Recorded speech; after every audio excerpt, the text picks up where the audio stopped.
নমস্কার, আমি ভাস্কর গাঙ্গুলি। সংসার, সমাজ ও পরিস্থিতির চাপে আত্মবিস্মৃত চার বন্ধুর ঘুরে দাঁড়ানোর গল্প আমাদের আজকের নিবেদন মুক্তধারা। রচনা আমার নিজের, পাঠে আমার সঙ্গে থাকছেন ছায়ার কণ্ঠে শ্রীমতী চৈতালি চক্রবর্তী, রনিতার কণ্ঠে শ্রীমতী নিবেদিতা সান্যাল, মন্দিরার কণ্ঠে শ্রীমতী নিকিতা সাহা ও তাপসীর কণ্ঠে শ্রীমতী সৌমিতা চক্রবর্তী। এই গল্পে আমরা শ্রী রবীন্দ্রনাথ ঠাকুরের কর্ণকুন্তী সংবাদ ও শ্রী সত্যেন্দ্রনাথ দত্তের দূরের পাল্লা কবিতার অংশবিশেষ ব্যবহার করেছি। এই গল্পের আবহটি রচনা করেছেন শ্রী রূপনারায়ণ ভট্টাচার্য। শুরু করছি আমাদের আজকের নিবেদন মুক্তধারা। অশিস অফিসে বেরোনোর সময় রোজই পুরনো অভ্যাস মতো রনিতা বারান্দায় এসে দাঁড়ালো। অশিস হুস করে গাড়ি চালিয়ে বেরিয়ে গেল। কিছুদিন আগেও ফ্ল্যাটের পার্কিং থেকে গাড়িটা বার করে বারান্দার নিচে এসে হাত নাড়ত রনিতার উদ্দেশ্যে, কিন্তু এখন আর তাকায়ও না। শুধু রনিতাই অভ্যাসটা ছাড়তে পারে না। ছোট থেকেই দেখেছে বাবা অফিসে বেরোনোর সময় যত কাজই থাকুক মা দরজায় এসে দাঁড়াতো।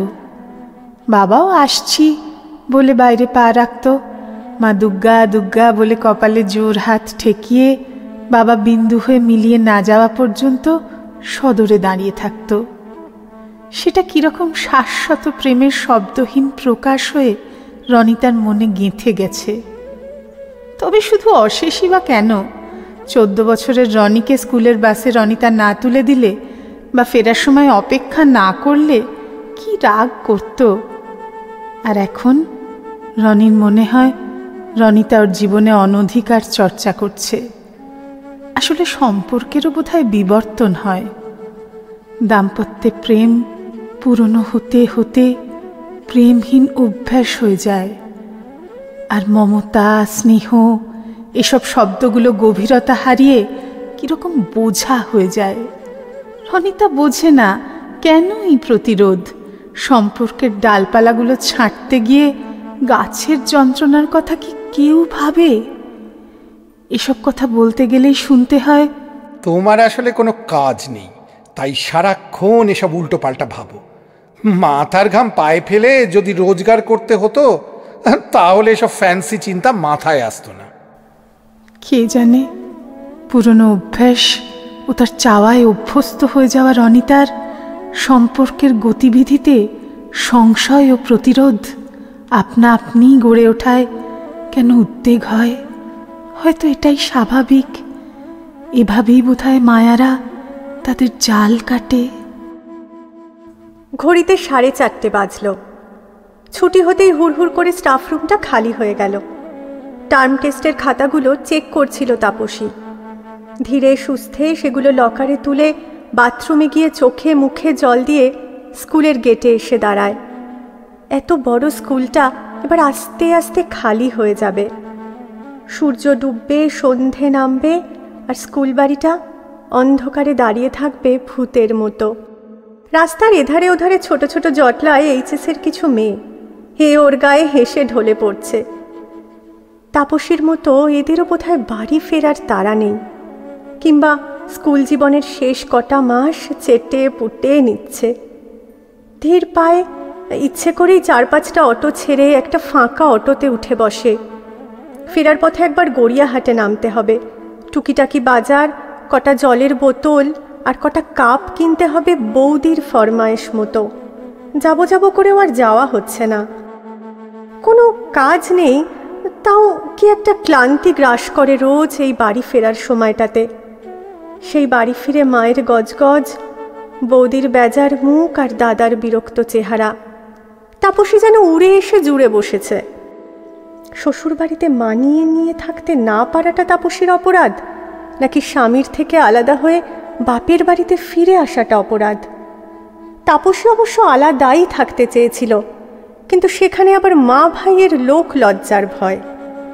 অতঃপর তাদের অপ্রসন্নতা সহ্য করে তাদেরই সমাজে মহান করে তোলা। আচ্ছা, বিয়ে মানেই কি তোমার ইহকাল উৎসর্গীকৃত হলো একটি পুরুষের জন্য? তা সে যতই বিকৃত মানসিকতার হোক না কেন। সমাজে চলতে ফিরতে যে বিধিনিষেধ আরোপিত আছে, সংসারে সেগুলো যেন উড়ে এসে চেপে বসে। প্রতিবাদ করলেই রাগিয়ে দেওয়া হয়। এত মেজাজি হলে আর শ্বশুর ঘর করবে কি করে? যেন সেই পরিবারটিতে গৃহপ্রবেশের আগে নিজের ব্যক্তিত্ব, স্বাধীনতা, ইচ্ছে অনিচ্ছে সবই নোংরা জুতোর মতো চৌকাঠের বাইরে ছেড়ে আসতে হবে। কে বলে আর্থিক স্বাধীনতা থাকলেই মেয়েরা স্বাধীন? স্ব অধীনে থাকা আর লোকচক্ষুতে নিজেকে নিষিদ্ধ করার মধ্যে পলকা একটা আগল মাত্র। প্রায় আধ ঘন্টা হয়ে গেল মন্দিরা কলিং বেলটা বাজিয়েই চলেছে। রঞ্জনের দরজাটা খোলারই নাম নেই, অথচ ভেতরে টিভি চলছে বেশ বুঝতে পারছে। এবার বাগানের দিকে গিয়ে খোলা জানলাটায় চোখ রাখে। দিব্যি আয়েশ করে সোফায় বসে চা খাচ্ছে লোকটা। মন্দিরা চিৎকার করে, এতক্ষণ ধরে বেল বাজাচ্ছি, শুনতে পাচ্ছ না? দরজাটা খুলবে না লোক ডেকে ভাঙতে হবে? উত্তরে রঞ্জন কৌতুকের চোখে মন্দিরার দিকে এক চোখ তাকিয়ে বলে, আমি এখন খুলতে পারবো না, সিরিয়াল দেখছি। যেখানে ছিলে সেখানে যাও, পরে এসো। রাগে ব্রহ্মতালু জ্বলে ওঠে মন্দিরার। এই লোকটার সাথে কি করে যে ২৬ বছর ঘর করলো কে জানে। আশেপাশের বাড়ির জানলায় পথনাটিকা দেখার উৎসাহী মুখের শাড়ি। তুমি দরজাটা খুলবে নাকি আমি তুতুলের শ্বশুর বাড়ি যাব? গিয়ে বলি দরজাটা খুলছো না, ৪টে লোক পাঠাতে। বেয়াই বাড়িতে অপদস্থ হবার আতঙ্কে এবার রঞ্জন গড়িমসি করে সোফা থেকে উঠতে উঠতে স্বগতোক্তি করে, উনি নিচে গিয়ে আসবেন আর আমায় বাড়ি আগলে বসে থাকতে হবে। যত সব আর কি। মন্দিরের কবিতার ক্লাসটার ওপরই যেন রঞ্জনের যত রাগ। রোজ নতুন নতুন বাহানা করে ওকে আটকানোর ফিকির। রিটায়ার করার পর থেকেই যেন ওকে চোখে হারাচ্ছে। তবেও বেশ বোঝে এটা বার্ধক্যের প্রেম নয়, নিপাট নিভাজ সন্দেহবাতিক। সুমন সোমের কবিতার ভক্ত ও সেই কলেজের দিনগুলো থেকে ভেবেছিল কলেজ শেষ করে ওনার কাছে আবৃত্তি শিখবে, কিন্তু বিধিবাম সেকেন্ড ইয়ারেই বিয়ে হয়ে গেল আর পার্ট 2 পরীক্ষার 2 মাস পরই তুতুল হলো।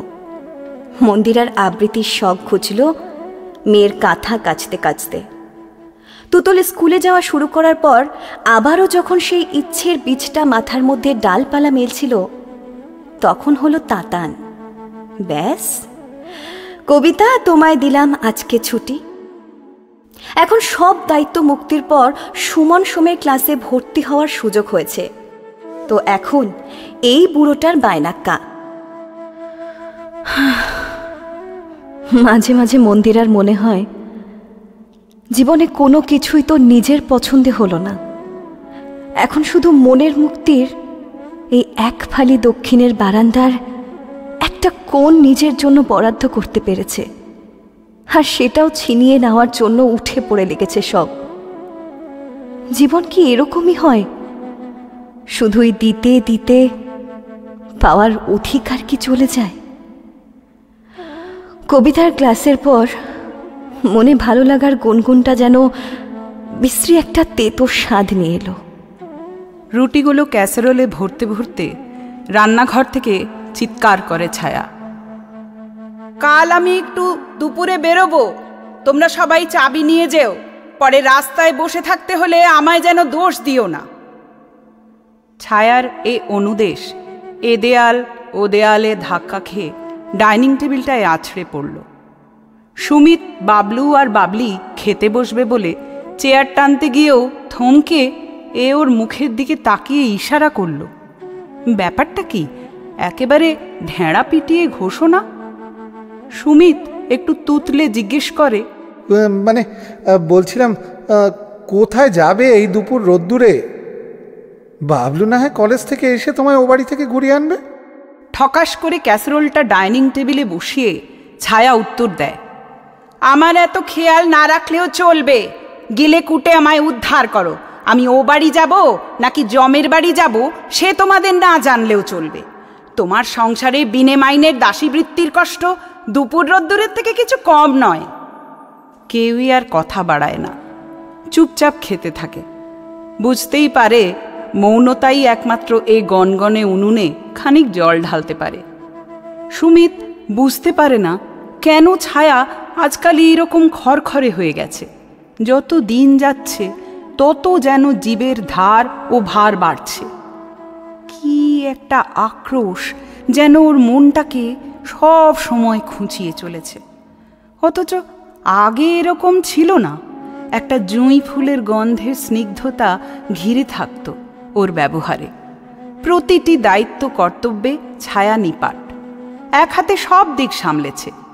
ছেলে মেয়ের লেখাপড়া কি অসুস্থ শাশুড়ির সেবা। ছায়ার চাকরি করাটা বাবা মার পছন্দ ছিল না, তবু সব দিক সামলে দিব্যি চাকরিটা চালিয়ে যাচ্ছিল। কিন্তু নিত্য দিদিদের প্ররোচনায় একসময় মা বাবাও বিরোধিতা শুরু করলেন।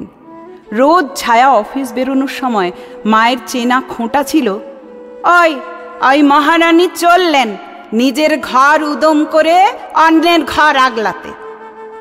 একসময় তিতি বিরক্ত হয়ে সুমিত ছায়াকে চাপ দিয়েছিল চাকরিটা ছেড়ে সংসারে মন দিতে। সুমিতের তো চিরকাল ট্যুরের চাকরি। মাসের প্রথমে টাকা ঠেকিয়ে কর্তব্য সেরে এসেছে এতকাল।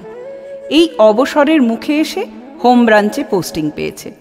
যত দায়িত্ব কমে আসছে ততই যেন ছায়া মুখরা হয়ে উঠছে। বুঝে উঠতে পারে না এর সমাধান সূত্র কোথায়। কেন ছায়া সবাইকে ওর প্রতিপক্ষ ভাবে? কে জানে মনের মধ্যে কোন রাগ, দুঃখ, ক্ষোভ, হতাশার আগুন ধিকি ধিকি করে জ্বলছে, দাউ দাউ করে জ্বলে ওঠার অপেক্ষায়। এই অঞ্চলটায় তাপসী আগে আসেনি। ক্যাবটা গলির ভেতর ঢুকতে পারবে না বলে ওকে বড় রাস্তায় নামিয়ে দিল। মন্দিরার জরুরি তলবে আজ হাফ ডে নিয়েই আসতে হলো। ছায়া আর রনিতা মেট্রোয় আছে, কাজেই ওদের জন্য অপেক্ষা করা ছাড়া গতি নেই। গলিটায় সার সার পুরনো বাড়ি, লাল শান বাঁধানো রোয়াক, পুরনো কাঠের সদর দরজায় কোথাও লোহার কড়া লাগানো, আবার কোথাও আধুনিক লকিং সিস্টেম। মন্দিরার পাঠানো লোকেশনটা এইখানেই কোনো একটা বাড়িতে। যদিও ফটফটে দুপুর, তবুও গলিটার মধ্যে বড় বড় বাড়িগুলোর কল্যাণে বেশ ছায়া ছায়া। তাপসী একটু সরে এসে ফুটপাতের কোণ ঘেঁষে দাঁড়ায়। তাপসী, মন্দিরা, ছায়া আর রনিতা, 4 বন্ধু। এক স্কুল, এক কলেজে একই সাবজেক্টে অনার্স পড়া। 4 জনেরই ছোট থেকে আবৃত্তিতে দারুণ ঝোঁক। স্কুল কলেজের নানান অনুষ্ঠান, পাড়ার রবীন্দ্র জয়ন্তী, পুজোর ফাংশন সবেতেই ওদের আবৃত্তি ছিল বাধা ধরা। 4 জনই ভেবেছিল কলেজের পরে আবৃত্তিটাকে সিরিয়াসলি শিখবে। সুমন সোম তখন নাম করা আবৃত্তিকার। রেডিও, টিভি সবটাতেই ওনার রমরমা। একবার কলেজের একটা অনুষ্ঠানে উনি এলেন অতিথি হয়ে। সেই অনুষ্ঠানে ওরা 4 জন কোরাসে আবৃত্তি করেছিল, ছিপখান তিনদার। অনুষ্ঠান শেষে সুমন সোমদের ডেকে বলেছিলেন, আবৃত্তিটা ছেড়ো না, তোমাদের হবে। 4 জনই আপ্লুত হয়েছিল। মনে মনে স্বপ্ন দেখতে শুরু করেছিল একটা আবৃত্তির দল করবে ওরা 4 জন। সুমনের কাছে শিখবে, আরও ধারালো করবে ওদের বাচিক শৈলী। কিন্তু কোথায় কি! মন্দিরার বিয়ে হয়ে গেল 2nd ইয়ারে পড়ার সময়, আর রনিতার বিয়ে হলো পার্ট 2 পরীক্ষার ঠিক আগে আগেই।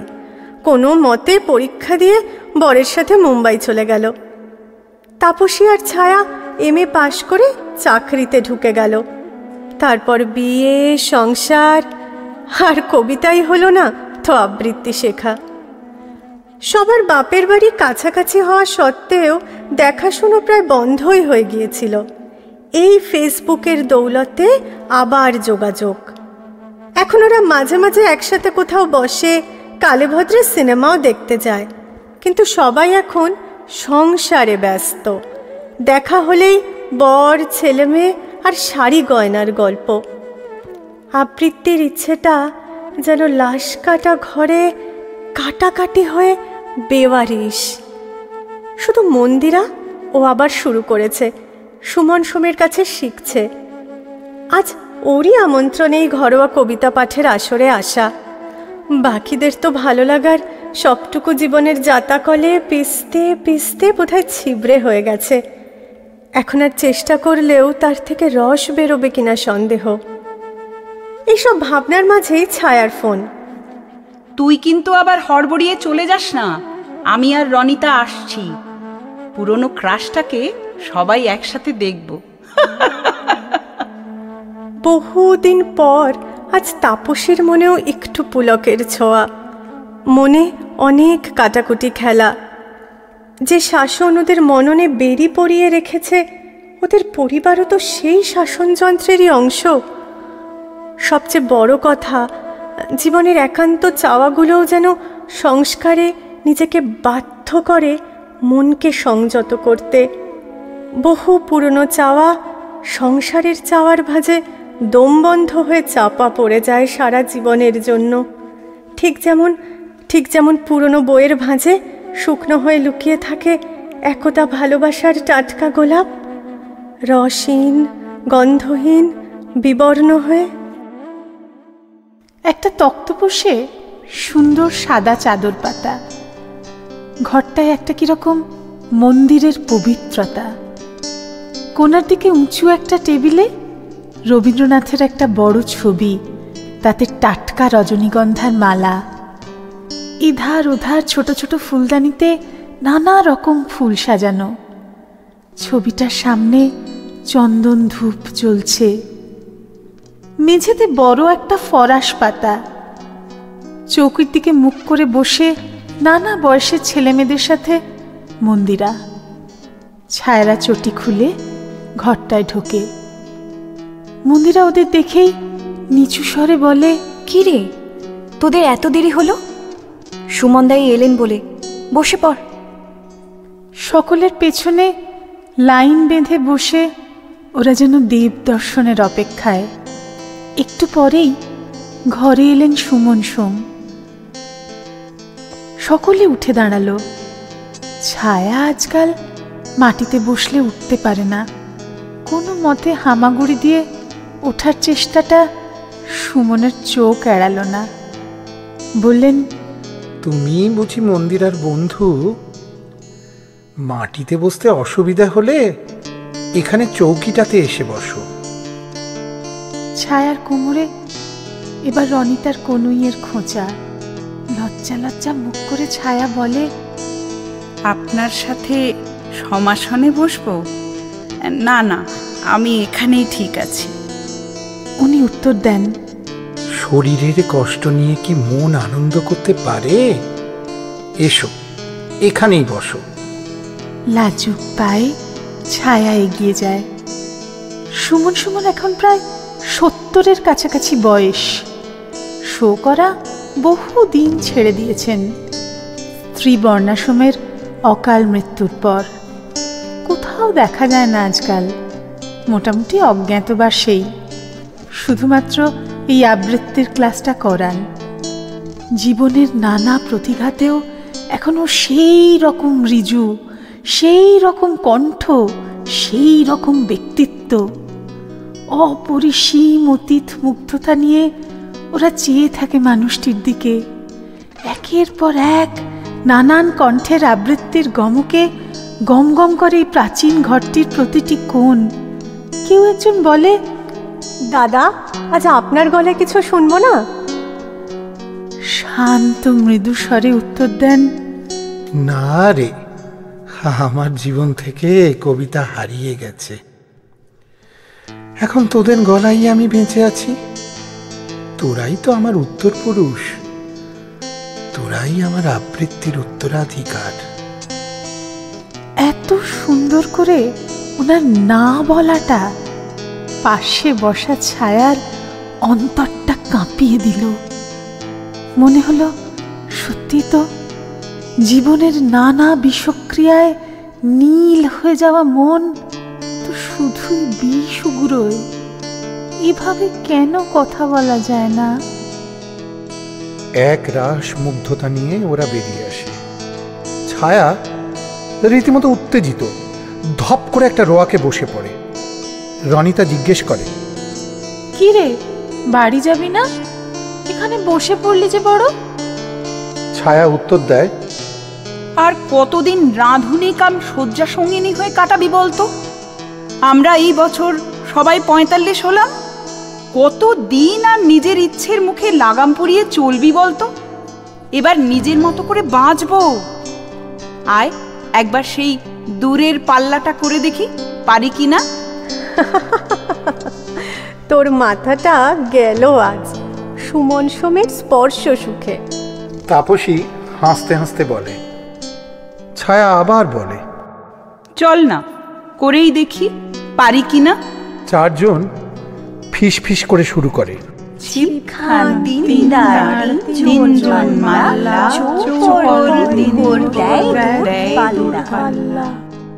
কিন্তু এগোতে পারে না। সুর গেছে, তাল গেছে, গলার সে লাবণ্য আর নেই। ডুকরে ওঠে রনিতা। পারবো না রে, আর হবে না। সবচেয়ে ভালো লাগার জায়গাটা সংসার খেয়ে নিল। ভালো মা, ভালো বউ হতে গিয়ে সব গেল রে আমার। চল না আমরা মন্দিরের মতো করে আবার শুরু করি। হ্যাঁ রে, সুমনদা আমাদের শেখাবেন না? তাপসী জিজ্ঞেস করে মন্দিরাকে। রনিতা শঙ্কিত। ওকে না জিজ্ঞেস করে কি করে আবার শুরু করব? ও যদি বারণ করে? ছায়া উত্তেজিত। আজকেই ভর্তি হব, চল আমরা। তোর বরকে এখন না জানালেই হলো, পরে সুযোগ বুঝে বলিস। তুই তো আর পরকিয়া করছিস না যে ভয়ে মরছিস যদি বর জানতে পারে। 3 বান্ধবী মন্দিরার সাথে আবার ওই বাড়িটার সদর ঠেলে প্রবেশ করে, এক স্বপ্নের দিনের আকাঙ্ক্ষায়। জীবনের সব ভালো লাগার দামে ওরা সংসারের কাছে শুধুই একটু সম্মান কিনতে চেয়েছিল। কিন্তু সংসার সে যে ওদের শূন্য হাতে ফিরিয়েছে। তাই আজ ওরা মরিয়া কেড়ে নেবে সেই ভালোবাসার দামকে। আবারও ওদের প্রাপ্তির ঘরে ছেঁচে তুলবে ওদের ভালো লাগাকে।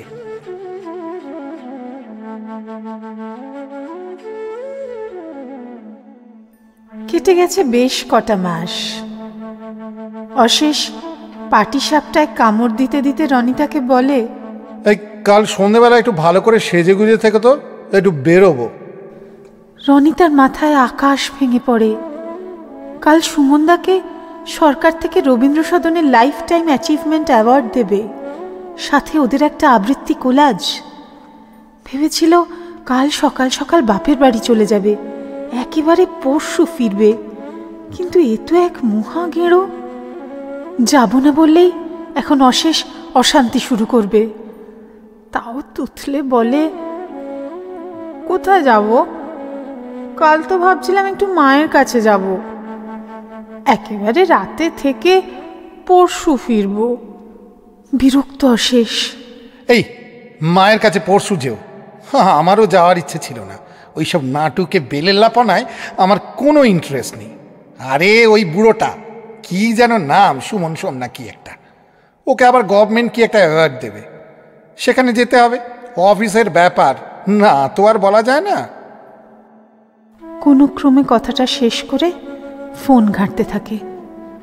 রনিতার চোখের সামনে পৃথিবী দুলে ওঠে। যেখানে বাঘের ভয় সেখানেই সন্ধে হয়। আদুরে গলায় অশেষকে বলে, যখন পছন্দ নয় তখন না গেলে হয় না? কিছু একটা বলে কাটিয়ে দাও না। রনিতার এ বিলোল ভঙ্গিতে অশেষ বিন্দু মাত্র বিচলিত হয় না। বলে, এই ন্যাকামি করো না, বললাম না অফিসের ব্যাপার। অবশ্য তুমি বুঝবেই বা কি করে? সারাদিন ফোন ঘেঁটে আর নাটক নভেল পড়ে সময় কাটালে এসব বোঝা যায় না। যা বললাম তৈরি থেকো। চোখের সামনে কালো পর্দা রনিতার। দ্রুত হাতে ছায়াকে ফোন করে। সবটা শুনে ছায়ার উত্তর, চাপ নিস নে বোন, ঠিক ম্যানেজ করে নেব। তবে ছেলেকেও নিয়ে আসিস, দেখবে মা এখনো কেমন স্টেজে ঝড় তুলতে পারে। ছায়ার এই আশ্বাস বাণীতে রনিতা খানিক ধাতস্থ হয়। যে অমূল্য ধনে ওরা বঞ্চিতা, তা মুঠো ভরে দিতে আসা নৌকাটা ঘাটে প্রায় ভিড়ব ভিড়ব করছে। এখন যদি ভয় পেয়ে নিজেই নিজের প্রতিবন্ধক হয়, তাহলে কিভাবে সার্থক হবে ওদের অভিপ্রায়?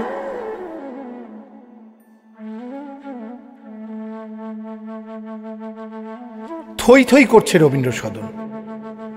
এত মানুষ কবিতা ভালোবাসে, এত মানুষ দেখতে এসেছে এতদিনের অদেখা সুমন সোমকে, যে অজ্ঞাতবাসের খোলসে নিজেকে মুড়ে রেখেছেন এতকাল। তা বুঝি আজ কবিতা অনুরাগী মানুষদের পরম অনুরাগে খসে পড়বে? তবে না, আর না। বর্ণা তো শুধু ওনার সহধর্মিণী নয়, জীবনের প্রতিটি অনুপলে সে জড়িয়ে আছে আজও। সে ছাড়া ওর কবিতা জীবন অসম্পূর্ণ, অসম্ভব। আজও মনে হয় বর্ণা তো ওই উইংসের পাশেই দাঁড়িয়ে। তবে আজ ওর নতুন করে শুরু করার দিন নয়, নতুনদের দিয়ে শুরু করানোর দিন। সুমনের সূর্যের অস্তর আগে এক নতুন দিনের শুভ সূচনার উষা লগ্ন।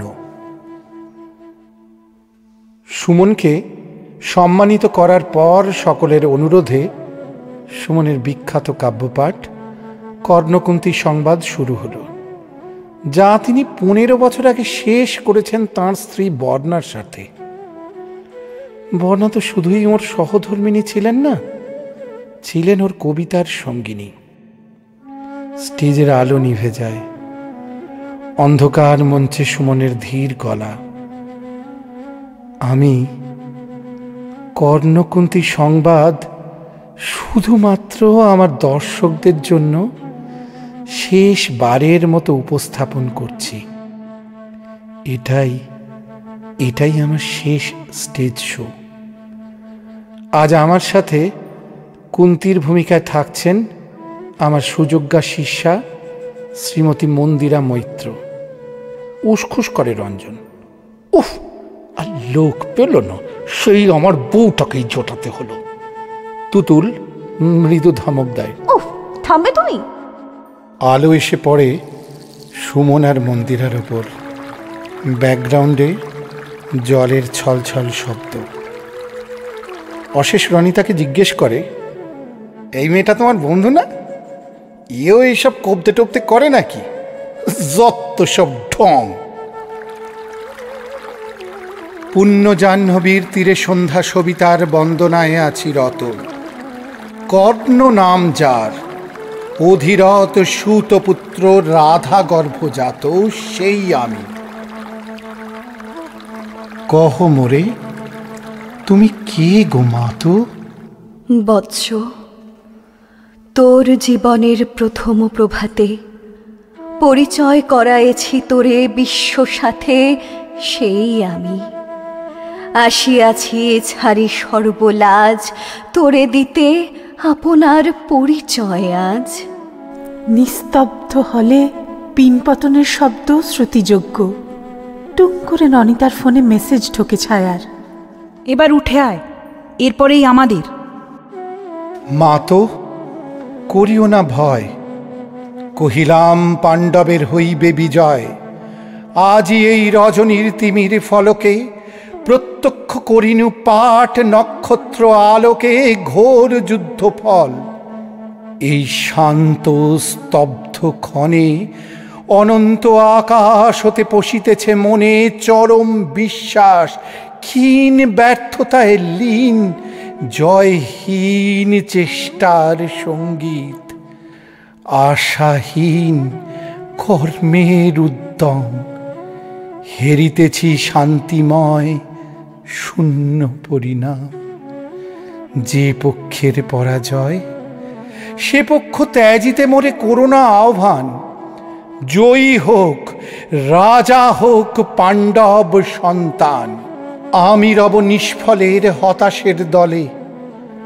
জন্মরাত্রে ফেলে গেছো মোরে ধরাতলে, নামহীন গৃহহীন আজিও তেমনি আমার নির্মম চিত্তে ত্যাগ জননী। দীপ্তিহীন কীর্তিহীন পরাভব পরে শুধু এই আশীর্বাদ দিয়ে যাও মোরে, জয় লোভে যশ লোভে রাজ্য লোভে ওই বীরের সদ্গতি হতে ভ্রষ্ট নাহি হই। রনিতা অশিসকে বলে, আমি একটু মন্দিরার সাথে দেখা করে আসছি, তোমরা বসো। উত্তরের অপেক্ষা না করেই এক ছুটে ব্যাকস্টেজে চলে আসে। তড়িঘড়ি ছায়া ব্যাগ থেকে শাড়ি বার করে। তাপসী আর ছায়া দুজনে মিলে ওকে তৈরি করে দেয়। আবারও অন্ধকার মঞ্চে সুমনের কণ্ঠ।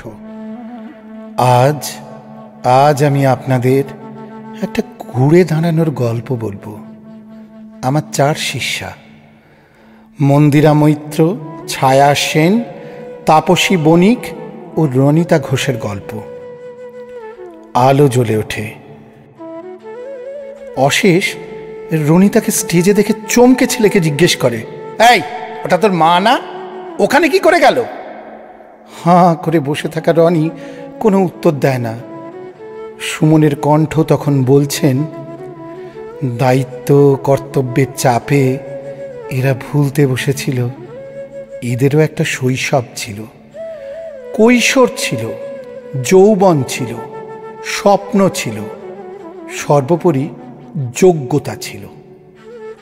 আজ এরা সব সামলে নিজের উত্তরণের পথিক। এ মঞ্চ আমি ওদের হাতে তুলে দিলাম। কবিতা অনুরাগী দর্শকদের কাছে আমার অনুরোধ, ওদেরও আমার মতো করে এগিয়ে যেতে সাহায্য করুন, যাতে সহস্র মন্দিরা, তাপসী, ছায়া, রনিতারা ওদের পথে পা মেলাতে পারে। শুরু হয় সেই কবিতা, দূরের পাল্লা। ছিপখান তিনদার তিনজন মাল্লা, চৌপর দিনভর দেয় দূর পাল্লা। তিনজন মাল্লা কঞ্চির তীরঘর ওই চর জাগছে, বনহাঁস ডিম তার শ্যাওলায় ঢাকছে। চুপ চুপ ওই ডুব দেয় পান কৌটি, দেয় ডুব টুপ টুপ ঘুমটার বউটি। রূপশালী ধান বুঝি এই দেশে সৃষ্টি, ধূপ ছায়া যার শাড়ি তার হাসি মিষ্টি। মুখখানি মিষ্টি রে, চোখ দুটি ভোমরা, ভাব কদমের ভরা রূপ দেখো তোমরা। পানবিনে ঠোঁট রাঙা, চোখ কালো ভোমরা, রূপশালী ধান ভানা রূপ দেখো তোমরা। পান সুপারি এইখানেতে শঙ্কা ভারী। 5 পীরেরই সিন্নি মেনে, চল রে টেনে বৈঠা হেনে। বাক্স মুখে সামনে ঝুঁকে, বাঁয়ে বাঁচিয়ে ডাইনে রুখে। বগতে টানো বৈঠা হানো, 717 কোপ কোপানো। হাড় বেরুনো খেজুরগুলো, ডাইনি যেন ঝামর চুলো। নাচতে ছিল সন্ধ্যা গমে, লোক দেখে কি থমকে গেল। জমজমাটে জাঁকিয়ে ক্রমে, রাত্রি এলো। লক লক সর্বণ বক্তায় মগ্ন, চুপচাপ চারদিক সন্ধ্যার লগ্ন। চারদিক ঈর্ষার ঘোর ঘোর রাত্রি, ছিপখান তিনদার 4 জন যাত্রী। ঝাপসা আলোয় চরের ভিতে ফিরছে কারা মাছের পাছে। পীর বদরের কুদরতিতে নৌকা বাঁধা হিজল গাছে। জড়ায় ঝাঁঝি দাঁড়ের মুখে, ঝাউয়ের বিথি হাওয়ায় ঝুঁকে। ঝিমায় বুঝি ঝিঝির গানে, স্বপন পানে পরাণ টানে। তারায় ভরা আকাশ কি ধুলোয় পেয়ে ধুলোর পরে, লুটিয়ে পলো আচম্বিতে কুহক মোহ মন্ত্র ভরে। কেবল তারা শেষের শিরে মানিক পাড়া, হিসাব নাহি সংখ্যা নাহি। কেবল তারা যেথায় চাহি, কোথায় এলো নৌকাখানা। তারার ঝড়ে হইরে কানা, পথ ভুলে কি তিমিরে নৌকা চলে আকাশ চিরে। আর জোরদের ক্রোশ জোরদের ঘণ্টা, টান ভাই টান সব নেই উৎকণ্ঠা। চাপ চাপ শ্যাওলার দ্বীপ সব সার সার, বৈঠের ঘায় সেই দ্বীপ সব নড়ছে। ভিলভিলে হাসতায় জল গায়ে চড়ছে, ওই মেঘ জমছে চল ভাই সমছে। গান গাও দাও শীষ বকশিস বকশিস, খুব জোরে ডুব জল বয় স্রোত ঝিরঝির। নেই ঢেউ কল্লোল নয় দূর নয় তীর, নেই নেই শঙ্কা চল সব ফুর্তি। বকশিস টঙ্কা বকশিস ফুর্তি, ঘোর ঘোর সন্ধ্যায় ঝাউ গাছ দুলছে, ঢোল কলমির ফুল তন্দ্রায় ঢুলছে। তিনজন মাল্লা চৌপর দিন ভোর দেয় দূর পাল্লা, তিনজন মাল্লা চৌপর দিন ভোর দেয় দূর পাল্লা। তিনজন মাল্লা চৌপর দিন ভোর দেয় দূর পাল্লা, তিনজন মাল্লা। দর্শকরা উঠে দাঁড়ান, করতালিতে হল মুখরিত হয়, স্তম্ভিত হয় অশেষ। পাশের ভদ্রলোকটিকে বলে, ওই যে ডান দিকে দ্বিতীয় জন, উনি আমার স্ত্রী।